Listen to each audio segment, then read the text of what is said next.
Satisfy your need for happiness through your own curiosity with the Ranveer Show.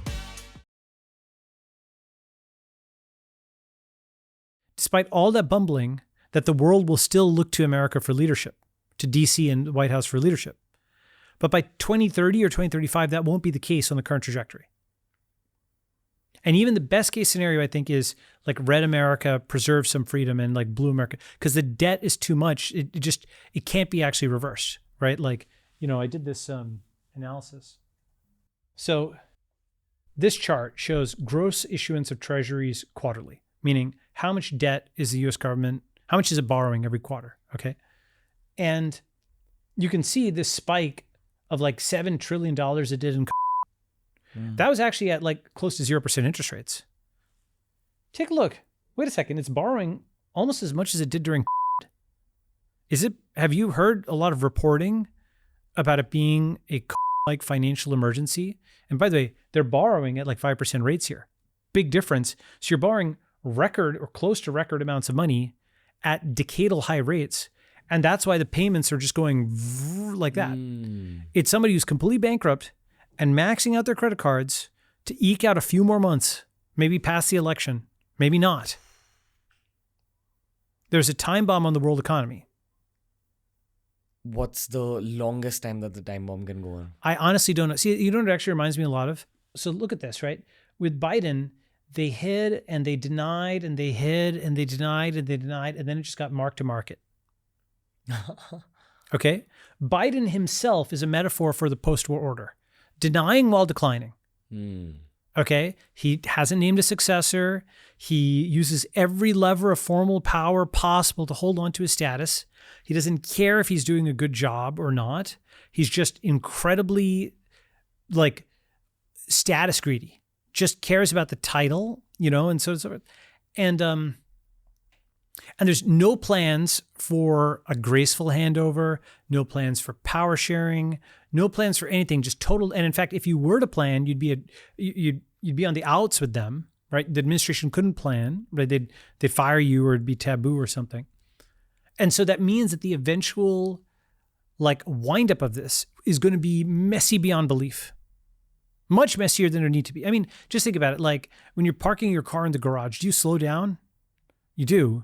Otherwise you smash right into the wall, right? It's like there's certain kinds of things. You're going down the stairs. If you expect a step and you've got set expectations, you can take the step. You can decline in a gradual way. Or you can just hit the wall at 1,000 miles an hour in just a denial about how bad it is, right? And this is the kind of thing that also came to, for example, SVB, right? It was alive and then it was dead. Life was analog and death was digital. You know, Peter Thiel's 0 to 1? Yeah. This is 1 to 0. Okay.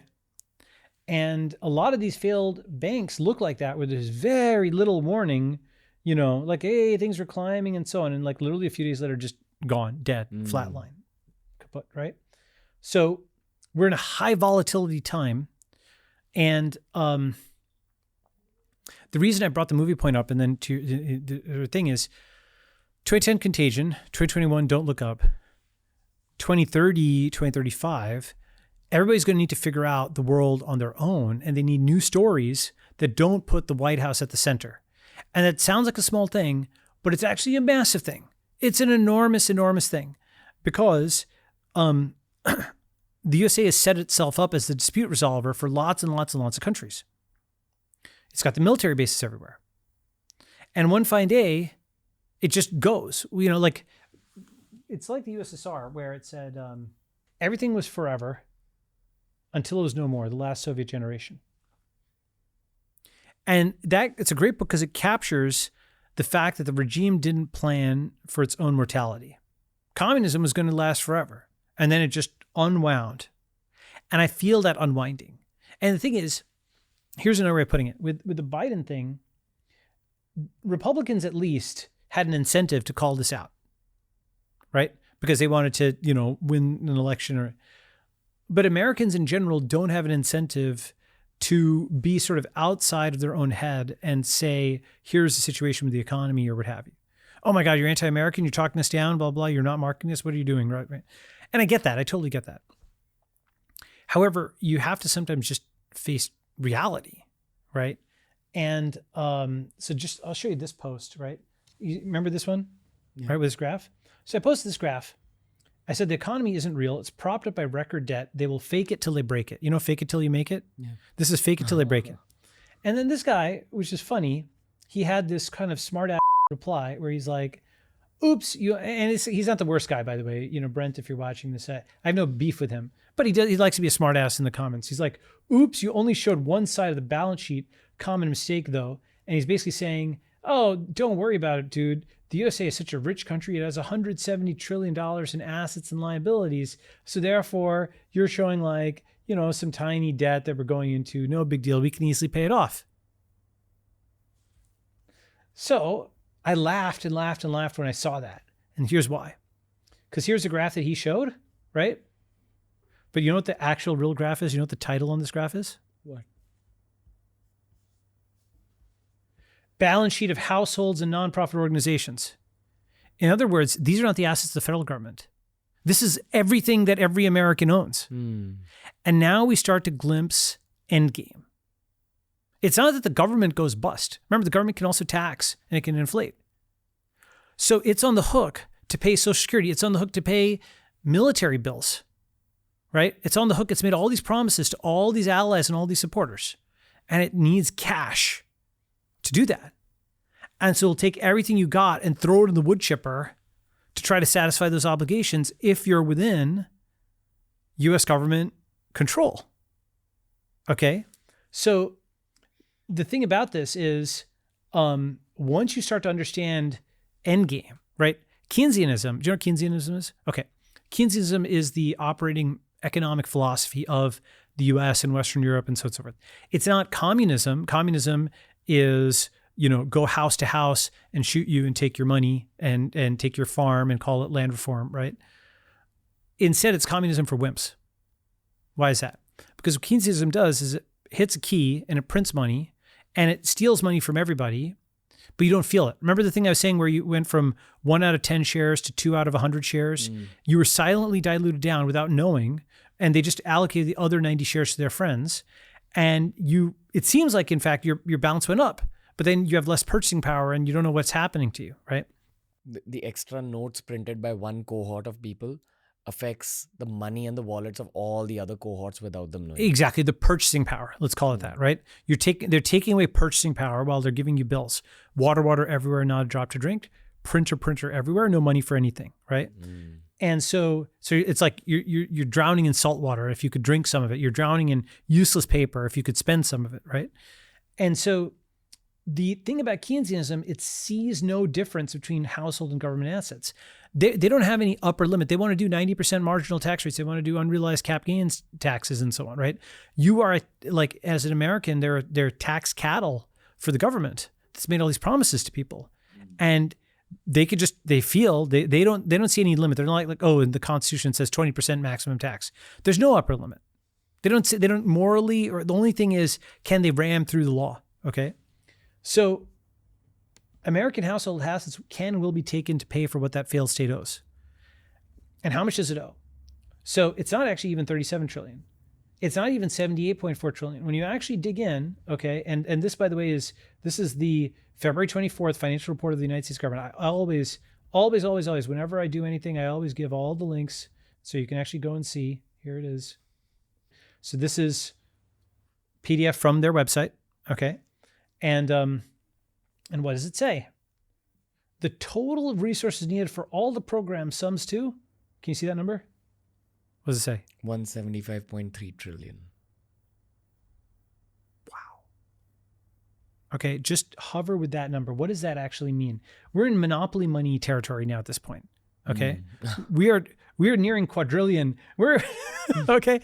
Just to put this, the entire U.S. federal government only collected 1.86 trillion last year. So imagine you were making $18,000 a year, and you were like $1.7 million in debt, with the debt increasing every day faster than you're obviously completely, totally done. It's only a matter of when it's marked to market. This system is bankrupt. This order will end, and will end in the most ridiculously messy way possible. That's one of the reasons I'm here, to tell Indian policymakers. I'm going to show a zillion graphs in the next segment. Okay, graph after graph after graph. And so this number, I mean, dig into everything I'm saying. Like, look at it, tell me I'm an idiot, fine, but at least look at the numbers. The number, by the way, that 1.86 trillion, that's juiced by deficit spending. The dollar is down 25% in real terms. You couldn't even, $177 trillion. We're talking, it would be hard to sell $1 trillion worth of assets. It's hard to sell $1 billion worth of assets. You tank the market on something. So these numbers are fantasy numbers, okay? What it basically means is, the U.S. government does not have nearly enough to pay for what it owes. It's made promises to everyone, from allies to retirees, that it simply can't keep. And to hang on to power amidst that web of broken obligations, it is going to get nasty on a level beyond which most can really comprehend. Now, here's the thing. I know it sounds, it's funny. Everybody, you've seen Terminator, right? So you have some mental model of what the world looks like if an evil cyborg time machine came. Okay, you've seen movies with aliens. You've seen movies with ghosts. You've seen all kinds of scary movies like that. But you actually haven't seen a scary movie on, probably, is something like what I'm talking about, like what happened under communism. Right? So you don't have a mental model for it. So it seems you don't have a story that you can hook it on. Like if I told you, people actually, what's interesting, they get less freaked out by discussing AIs that can kill everybody than they do by this. Do you know why? It's because there's like a hook. There's like some existing story that's been prepped for it somehow. They feel they can engage with it more rationally. Whereas this seems like, oh my God, that's so crazy, man. Is it actually going to happen? But let me show you something. So this guy posted this graph, which is the most important financial graph of all time. Persist while others quit. Okay. Tech bubble burst, right? And it's basically saying, just keep holding on in the market. You'll keep making money. It'll keep going up and to the right, and so on and so forth, right? And this is presented as the most important financial graph because it just keeps going up. Now, under the hood, what's actually happening is the federal government is printing money to have it go up, right? So it's not an organic process like that. But the deeper point is that the conclusion is wrong. The conclusion says, just stick around and it'll always go up and to the right. In reality, because he's saying I'm not against this kid or whatever, nothing wrong with this kid, right? But perhaps the most important financial graph of all time, what's the lesson? And here's my lesson. If you actually zoom out and you actually look at what the full, you say, right? Many countries did not persist and get good returns. In Russia, negative 100%. China, negative 100%. Germany, negative 100%. Japan, negative 96%. There are only 3 countries in the world where you actually had compounding through the century: US, Canada, Australia. Everybody else got zeroed out. So what I'm describing is not even historically unusual. It's just something that there's no story of that. Like, Americans are more prepared for like a nuclear attack or an alien invasion than the complete collapse of the currency and the economy. If you enjoyed today's clip, make sure you check out these curated playlists that we've made especially for you, related to the subject that was spoken about in this clip.